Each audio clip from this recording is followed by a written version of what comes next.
বন্ধুরা, এটিএলে আপনাদের স্বাগত। আজকে আমরা শিখে নেব অটোকাট ভোল্টেজের সার্কিট ডায়াগ্রাম। এই অটোকাট ভোল্টেজ সার্কিট ডায়াগ্রাম সার্কিটটি আমরা বিভিন্ন জায়গায় ব্যবহার করতে পারবো, যার সবচেয়ে ভালো উদাহরণ হলো স্টেবিলাইজারের মধ্যে। স্টেবিলাইজারে যখন ভোল্টেজ বেড়ে যায় তখন সেই ভোল্টেজ আর আউটপুট থেকে আমরা পাই না একটা স্ট্যান্ডার্ড ভোল্টেজের পর। তাছাড়াও আমরা বাড়িতে আমাদের ওয়্যারিংয়ের সঙ্গে এটাকে সেট করলে করতে পারি, যাতে করে অতিরিক্ত ভোল্টেজ যখন আসবে তাতে আমাদের বিভিন্ন দামি জিনিসপত্র যাতে নষ্ট না হয়ে যেতে পারে। তো এটা শেখার জন্য প্রথমে আমরা একটা ব্লক ডায়াগ্রামের সাহায্য আমরা প্রথমেই যেটা করব সেটা হচ্ছে আমাদের যে সাপ্লাই ভোল্টেজ সেটা এই অটোকাট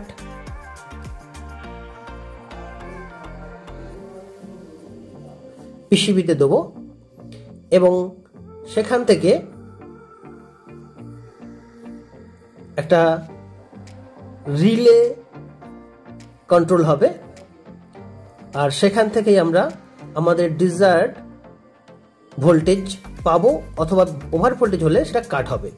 আর এই পিসিবিকে রান করানোর জন্য অর্থাৎ পিসিবির কাজ চালানোর জন্য এখানে একটা অক্সিলারি ভোল্টেজ দিতে হবে।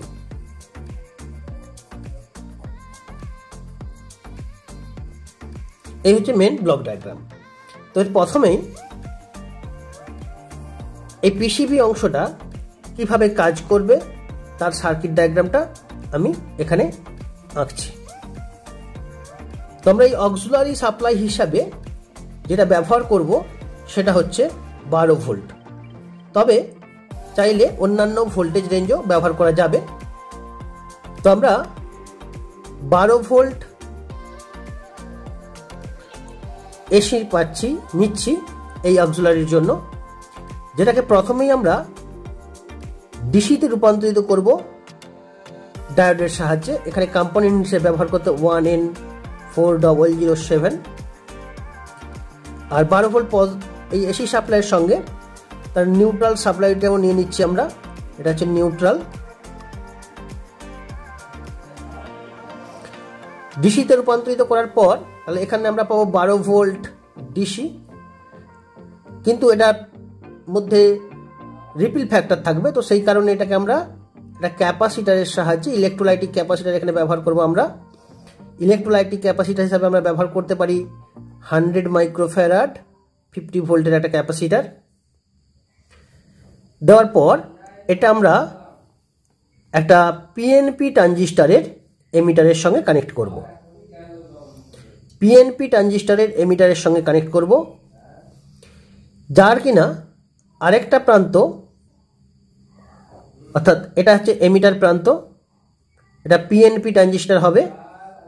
আমরা এক্সাম্পল হিসাবে নিতে পারি BC557, বাজারে খুব অ্যাভেলেবেল একটা ট্রানজিস্টর। তার কালেক্টর থেকে যে আউটপুটটা বেরোবে সেটা আমরা কানেক্ট করব একটি রিলের সঙ্গে, আর রিলের অপোজিট প্রান্তটা অবশ্যই কমন বা নিউট্রালের সঙ্গে আমরা কানেক্ট করে দেবো। যদিও এটাকে আমরা নিউট্রাল বলবো না, এটাকে বলবো এবার নেগেটিভ। অর্থাৎ এখান থেকে আমরা যেটা পাবো সেটা হচ্ছে পজিটিভ এবং নেগেটিভ, কারণ অলরেডি আমরা ডায়োডের সাহায্যে এটাকে রেকটিফিকেশন করেছি এবং ফিল্ট্রেশন করেছি। এখন যদি এই BC557 ট্রানজিস্টরটা অন হয়ে যায় তাহলেই কিন্তু আমাদের কাট অফ হয়ে যাবে। আমাদের উদ্দেশ্য হবে যে যখন ওভার ভোল্টেজ হবে তখন এই রিলেটাকে অন করা। এখন এই রিলেকে অন করার জন্য আমরা ব্যবহার করছি BC557। তাহলে এখানে ডিসি হলো 12 ভোল্টের, অবশ্যই এটা 12 ভোল্টের একটা রিলে ব্যবহার করব। যখনই এই পিএনপি ট্রানজিস্টরটা অন হবে এই রিলেটা অন হবে। আর এটা কখন অন হবে? যখন ভোল্টেজ ওভার হয়ে যাবে। এবার দেখে নিই আমরা এই পিএনপি ট্রানজিস্টরটার আরেকটা প্রান্ত বেস, সেটাকে কন্ট্রোল করব কি করে না, এটাকে বলা হবে বেস। যতক্ষণ এখানে পজিটিভ ভোল্টেজ বা 0.7 ভোল্টের চেয়ে বেশি ভোল্টেজ থাকবে এই বেসে, ততক্ষণ পর্যন্ত কিন্তু এটা অফ কন্ডিশনে থাকবে। আরেকবার বলছি, এই পিএনপি ট্রানজিস্টরের বেসে যতক্ষণ পর্যন্ত 0.7 ভোল্ট বা তার থেকে বেশি ভোল্টেজ থাকবে ততক্ষণ কিন্তু এটা অফ কন্ডিশনে থাকবে। অর্থাৎ আমাদের স্যাটিসফ্যাক্টরি ভোল্টেজ যখন থাকবে তখন এই বেসে আমাকে এমনভাবে সেট করতে হবে যাতে করে বেসে 0.7 ভোল্ট বা তার থেকে বেশি ভোল্ট থাকে। কিন্তু যখনই ভোল্টেজ বেড়ে যাবে তখন এই বেসের ভোল্টেজ কিন্তু 0.7-এর চেয়ে কমে যাবে, যাতে কিনা এই কালেক্টর এবং এমিটারের মধ্যে একটা সুইচিং হবে। এই সুইচিং হবে বলতে এমিটারের সঙ্গে কালেক্টর কানেক্টেড হয়ে যাবে, যার ফলে অলরেডি রিলেতে একটা প্রান্তে আমরা নেগেটিভ বা নিউট্রাল কানেক্ট করে রেখেছি এবং আরেকটা প্রান্তে তখন এই 12 ভোল্ট এসিটা যেটা আমরা ডিসি করে নিয়েছিলাম সেই ডিসিটা পৌঁছে যাবে। তাহলে রিলেটা অন হয়ে যাবে এবং আমরা এই রিলের কন্ট্যাক্টের সাহায্যে সাপ্লাইটাকে কাট করব। এই বেসটাকে অন করার জন্য আমরা রেফারেন্স সাপ্লাই হিসেবে যেটা নেব, যে ভোল্টেজটাকে আমরা কাট আপ করাতে চাইছি, অর্থাৎ আমাদের এসি যে ভোল্টেজটা আমি ধরে নিচ্ছি এখানে আমাদের supply voltage, supply AC voltage, বা যদি স্টেবিলাইজারের ক্ষেত্রে হয় তাহলে স্টেবিলাইজারের ট্রান্সফরমার পার্ট থেকে আউটপুট যে ভোল্টেজটা আসছে, অর্থাৎ যেটা সকেটের সঙ্গে লাগানো হবে পরবর্তীকালে, সেই ভোল্টেজের হিসাবে রেফারেন্স ভোল্টেজ নেব। যেহেতু 230 ভোল্ট বা 240 ভোল্ট সাধারণত থাকে আমরা নর্মাল হিসাবে, তাই জন্য প্রথমেই করব কি একটা হাই ওয়াটের একটা রেজিস্ট্যান্স ব্যবহার করব। এটা মোটামুটিভাবে 180 কিলো ওহমের কাছাকাছি হবে এবং মোটামুটি হাফ ওয়াট বা 1 ওয়াটের এটা হবে, প্রয়োজনে 2 ওয়াটেরও হতে পারে। এটার সাহায্যে আমরা কি করছি, এটার সাহায্যে আমরা ভোল্টেজটাকে কমিয়ে নিচ্ছি, অর্থাৎ এসি সাপ্লাইয়ের ভোল্টেজটাকে কমিয়ে নিচ্ছি। তো তারপর আমরা এটাকে ডিসিতে রূপান্তরিত করব একটা ডায়োডের সাহায্যে। এখানেও আমরা ব্যবহার করব 1N4007। এরপর এটাকে ফিল্ট্রেশন করতে হবে, তাই জন্য একটা ক্যাপাসিটার লাগিয়ে দিচ্ছি, যার একটা প্রান্ত অবশ্যই এটা ইলেকট্রোলাইটিক ক্যাপাসিটার, একটা প্রান্ত নেগেটিভের সঙ্গে যুক্ত। এটাও হবে 100 মাইক্রোফ্যারাড 50 ভোল্টের ব্যবহার করতে পারি। এবার এখান থেকে যে সাপ্লাইটা যাবে সেই সাপ্লাইটা আমরা একটা ভ্যারিয়েবল রেজিস্টরের মধ্য দিয়ে পাস করিয়ে নেগেটিভের সঙ্গে জুড়ে দেবো। ভ্যারিয়েবল রেজিস্টর এটা, অর্থাৎ এটা একটা প্রিসেট, 2 কিলো ওহমের একটা প্রিসেট ব্যবহার করব। 2 কিলো ওহমের একটা প্রিসেট ব্যবহার করব। এই অ্যারেঞ্জমেন্টটা কি করা হলো, অ্যাকচুয়ালি প্রথমে ভোল্টেজ কমানো হয়েছে এই রেজিস্টারের সাহায্যে, তারপর সেটাকে ডিসিতে রূপান্তরিত করা হয়েছে, তারপর ফিল্ট্রেশন করা হয়েছে এবং এরপর যে ভোল্টেজটা পাওয়া গেছে সেটা একটা ভোল্টেজ ডিভাইডার বায়াসের মধ্যে দিয়ে দেওয়া হয়েছে, অর্থাৎ এই 2 কিলো ওহম রেজিস্টারের মধ্যে দিয়ে দেওয়া হয়েছে। এটা আমরা সেট করে এই প্রিসেটটাকেই সেট করে আমরা কত ভোল্টেজে কাট আপ করবো সেটা আমরা ঠিক করে নিতে পারি। এরপর এটা একটা আমরা এনপিএন ট্রানজিস্টারের সঙ্গে কানেক্ট করব। এনপিএন ট্রানজিস্টারের সঙ্গে কানেক্ট করব, উদাহরণস্বরূপ আমরা বলতে পারি BC547 ট্রানজিস্টার ব্যবহার করতে পারি এর জন্য।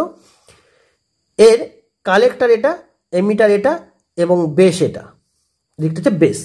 এই বেসের দিকে আমরা কারেন্ট লিমিট করার জন্য একটা 10 কিলো ওহমের একটা রেজিস্টার জুড়ে দিতে পারি এবং এই 10 কিলো ওহমের রেজিস্টার জোড়ার পরে আমরা একটা ক্যাপাসিটার যোগ করব। ক্যাপাসিটার মোটামুটিভাবে 4.7 মাইক্রোফ্যারাডের 50 ভোল্টের। এই ক্যাপাসিটারটার কাজ কি একটু বলছি। এই ক্যাপাসিটারটা এটাকে অন করার পর কিছুক্ষণ স্টেবল করবে, যাতে করে যদি ভোল্টেজ ফ্লাকচুয়েশন ঘটে খুব কুইক, তাতে করে সুইচিং যাতে খুব তাড়াতাড়ি রিলেটাকে অন অফ না করতে পারে, তার জন্য টাইমিং সার্কিট এটাকে বানানো হলো। অর্থাৎ কিছুক্ষণ সময় এটা আমাকে অন করে রাখবে যখনই চেঞ্জ ঘটবে।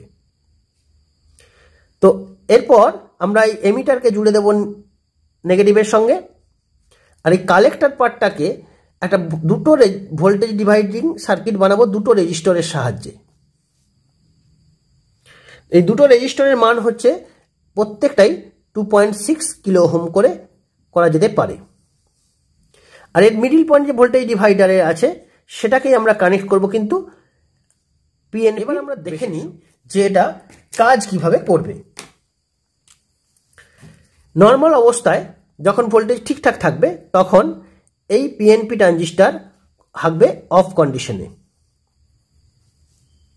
আমাদের উদ্দেশ্য যে যখনই ভোল্টেজ বেড়ে যাবে আমাদের এই সেটিং ভ্যালুর থেকে, তখনই এই রিলটা অন করতে হবে। তো সেটা কিভাবে অন হবে না, আমরা তার জন্য নিয়েছি এই সার্কিটটা, যেখানে প্রথমে আমাদের সাপ্লাই ভোল্টেজকে কমিয়ে নিয়েছি 180 কিলো ওহমের রেজিস্টরের সাহায্যে। কোনো কোনো ক্ষেত্রে এই রেজিস্ট্যান্সের মান অন্য হতেই পারে। তারপর সেটাকে আমরা ডিসিতে রূপান্তরিত করেছি, তারপর ক্যাপাসিটরের সাহায্যে ফিল্ট্রেশন করেছি, তারপর সেটাকে আমরা একটা প্রিসেটের মধ্যে কানেক্ট করেছি। আর সেই প্রিসেট থেকে নেওয়ার পরে আমরা একটা 10 কিলো ওহমের রেজিস্টার লাগিয়েছি এবং একটা টাইমিং সার্কিট তৈরি করার জন্য একটা 4.7 মাইক্রোফ্যারাডের 50 ভোল্টের একটা ক্যাপাসিটরও জুড়ে নিয়েছি। এইটাকে আমরা বেসের সঙ্গে কানেক্ট করেছি, এই এনপিএন ট্রানজিস্টারের অর্থাৎ BC547 বেসের সঙ্গে।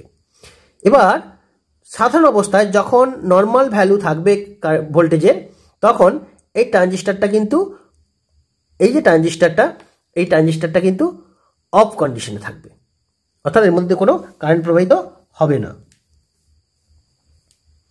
এখন যে মুহূর্তে ভোল্টেজ এখানে বেড়ে যাবে তখন সমানুপাতিকভাবে এখানেও ভোল্টেজ বাড়বে, আর তখনই অর্থাৎ এখানের ভোল্টেজ, এই টার্মিনালের ভোল্টেজ অবশ্যই 0.7 ভোল্টের থেকে যখন বেড়ে যাবে তখন অন হয়। এই দুটোর বিহেভিয়ার ঠিক উল্টো। এটা 0.7-এর নিচে নেমে গেলে পিএনপি ট্রানজিস্টার অন হয়, আর এনপিএন ট্রানজিস্টার অন হয় 0.7 ভোল্টের থেকে বেশি ভোল্টেজ হলে। অর্থাৎ যখনই এখানে ভোল্টেজ ওই 0.7 ভোল্টের থেকে বেড়ে যাবে তখন কি হবে, এটার মধ্যে দিয়ে কন্ডাক্ট হওয়া শুরু করবে।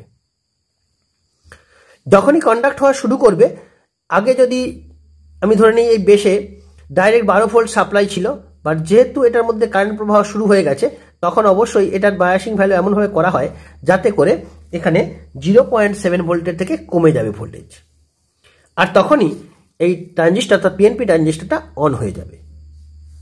অর্থাৎ এই সার্কিটটা যখনই অন হবে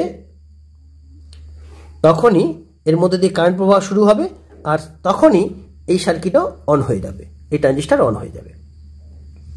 আর এই রিলেরই দুটো কন্টাক্ট আছে, একটাকে বলা হয় কমন, আর একটা যেটার সঙ্গে লেগে থাকে কন্টিনিউয়াস সেটাকে বলা হয় এনসি কন্টাক্ট। আরেকটি কন্টাক্ট যখন অন হয় তখন এই লিভারটাই এর সঙ্গে লেগে যায়, আর সেটাকে আমরা বলি এনও কন্টাক্ট। আমাদের যে পাওয়ার সাপ্লাই, যেটা এসি 240 ভোল্ট নিয়েছিলাম, সেই সাপ্লাইটা আমরা কানেক্ট করব কমনের সঙ্গে, আর এনসি থেকেই আমরা আউটপুট বের করে নিই সকেট পর্যন্ত। অর্থাৎ এখানে আমরা এইটাকে নিয়ে, এটা আউটপুট, এটাকে নিয়ে আমরা আমাদের অ্যাপ্লিকেশনে দেবো। এবার যখনই এই রিলেটা অফ অবস্থায় থাকবে তখন এই সাপ্লাই ভোল্টেজ আমরা আউটপুট হিসেবে পাবো, এবং নিউট্রাল তো অবশ্যই এখান থেকে পাবো নিউট্রাল, আর এখান থেকে লাইভ পাবো। কিন্তু যখনই ভোল্টেজ বেড়ে যাবে তখন এই সাপ্লাই লাইনের রিলেটা অন হয়ে যাওয়ার ফলে এটা অফ হয়ে যাবে, এই কন্ট্যাক্টটা অফ হয়ে যাবে, তাহলে এদিকে আর লাইন যাবে না। এবার আমরা দুটো ইন্ডিকেটার সেট করতে পারি। সেই ইন্ডিকেটারটা হচ্ছে একটা গ্রিন ইন্ডিকেটার, যেটা কিনা যখনই এইটার সঙ্গে কানেক্টেড থাকবে তখন এটা জ্বলবে। আমরা এটার সঙ্গে সাপ্লাই ভোল্টেজের সঙ্গে যেহেতু এটা জুড়বো, তো সেই কারণে এর একটা দিক আমরা একটা রেজিস্টার লাগিয়ে নেব।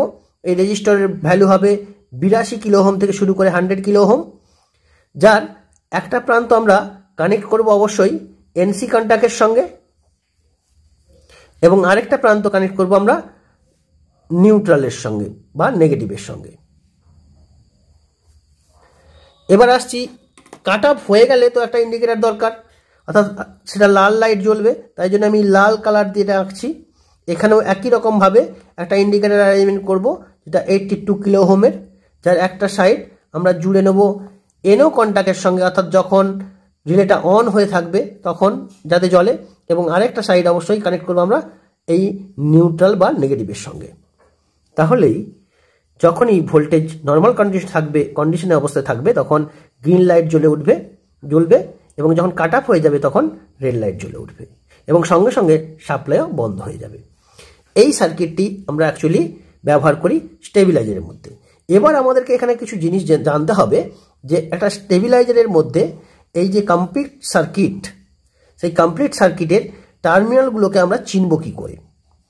এখানে আমরা দেখলেই বুঝতে পারবো যে যেখানে ডাইরেক্টলি ডায়োড লাগানো আছে, আমরা দেখব সার্কিটের যে টার্মিনালটার সঙ্গে ডাইরেক্টলি ডায়োড লাগানো থাকবে সেটাই হচ্ছে আমাদেরকে রেফারেন্স বা অক্সিলারি সাপ্লাই দিতে হবে, অর্থাৎ 12 ভোল্ট সাপ্লাই দিতে হবে। যেখানে দেখব একটা বেশি বড় সাইজের, অর্থাৎ 1/2 ওয়াট 1 ওয়াট বা 2 ওয়াট সাইজের কোনো বেশি বড় রেজিস্ট্যান্স যোগ আছে, তাহলে আমরা সেটাকে বুঝবো এটা হচ্ছে আমাদের মেন সাপ্লাই, এটার সঙ্গে কানেক্ট করতে হবে, অর্থাৎ এসি মেন সাপ্লাই কানেক্টেড করতে হবে। নিউট্রাল সাপ্লাই কোনটা কি করে বুঝবো? আমরা দেখব যে ওই সার্কিটের প্রত্যেকটির নেগেটিভ পার্ট, অর্থাৎ ক্যাপাসিটারগুলোর মূলত নেগেটিভ পার্ট ইন্ডিকেশন করা থাকে ক্যাপাসিটারের গায়ে। তো সেইটা যেখানে যুক্ত আছে এবং তার সঙ্গে রিলে যুক্ত আছে, এই BC547-এর যে একটা এমিটার পার্ট সেটা যুক্ত আছে। সমস্ত ক্যাপাসিটারগুলোর সোজা এই যে 1 2 3 তিনটে ক্যাপাসিটার আছে, এই তিনটে ক্যাপাসিটার নেগেটিভ পার্টগুলো যার সঙ্গে জোড়া আছে, অর্থাৎ আমরা দেখব যে ক্যাপাসিটারগুলোর একটা টার্মিনাল একটা জায়গায় যুক্ত হচ্ছে এবং সেটা যার সঙ্গে যুক্ত থাকবে that is the neutral point. এবার রিলের যদি সার্কিটের মধ্যে থাকে তাহলে তো ঠিকই আছে, বাট সার্কিটের বাইরে যদি থাকে তাহলে রিলের টার্মিনাল দুটো থাকবে। তো রিলে টার্মিনালগুলোর মধ্যে এর মধ্যে একটা তো নিউট্রালের সঙ্গে অবশ্যই জোড়া অবস্থায় থাকবে, সেটা তো একটা রিলের টার্মিনাল। তো আরেকটা কোথায় থাকবে না, BC557 বা পিএনপি ট্রানজিস্টারের কালেক্টরের সঙ্গে যেটা জোড়া থাকবে সেটাই হচ্ছে রিলে টার্মিনাল, অর্থাৎ এখানে কানেক্ট করা হবে রিলে। এছাড়া ইন্ডিকেটার পয়েন্ট যদি কম্প্যাক্ট ফরম্যাটে থাকে, অর্থাৎ রিলেটা যদি এর সঙ্গে জোড়া থাকে তাহলে এর মধ্যে কম্প্যাক্ট ফরম্যাটেই থাকবে। তাহলে এগুলো ছাড়াও আমরা এসিমেন্ট যেমন এখানে দিয়েছি, তো আমরা এর মধ্যেই একটা এনসি রিলের কমন কন্ট্যাক্ট পাবো, একটা এনসি কন্ট্যাক্ট পাবো এবং আরেকটা এনও কন্ট্যাক্ট পাবো। তো রিলের কমন কন্ট্যাক্ট সেটা অবশ্যই এই এসি মেন্সের সঙ্গে জোড়া থাকবে। আর আউটপুট তখন আমরা নিয়ে নেব এখানে, এটা থেকে এই এনসি কন্ট্যাক্টটা থেকে পেয়ে যাব আউটপুট। আর আমাদের যে ইন্ডিকেটার দুটো, একটা গ্রিন ইন্ডিকেটার আর একটা রেড ইন্ডিকেটার, তার একটা করে টার্মিনাল তো অবশ্যই নেগেটিভের সঙ্গে কানেক্টেড থাকে। তো আরেকটা করে প্রান্ত যেটা কানেক্টেড হবে, গ্রিন ইন্ডিকেটারটা হবে এনসির সঙ্গে আর রেড ইন্ডিকেটার থাকবে এনোর সঙ্গে। তো আমাদের এই সার্কিট বোর্ড যেমনই হোক না কেন, এই লজিকগুলো যদি আমরা মনে রাখি তাহলে খুব সহজেই কিন্তু আমরা এই বোর্ডকে কানেকশন করে নিতে পারবো। থ্যাংক ইউ আজকের এপিসোডটা দেখার জন্য। যদি ভালো লাগে তাহলে অবশ্যই লাইক করবেন এবং শেয়ার করবেন বন্ধুদের সঙ্গে। আর যদি নতুন ভিউয়ার্স হয়ে থাকেন অবশ্যই সাবস্ক্রাইব করবেন। Thank you, have a nice day.